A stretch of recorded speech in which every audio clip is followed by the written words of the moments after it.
Ayan guys, ang sumunod na binili is black na dates. Adswa ang tawag nila. Adswa daw ito.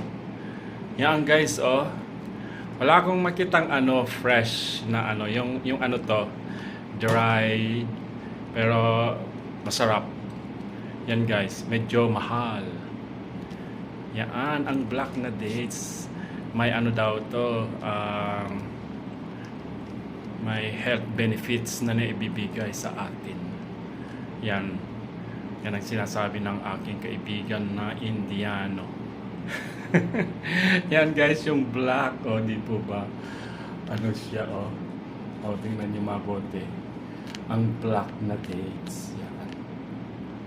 Yan naman guys, Siguro sa Friday maraming magbebenta doon sa may dates exhibition. May malaking tents na white doon sa malapit sa park. Kaya doon sila nag-exhibit ng mga benta nilang dates.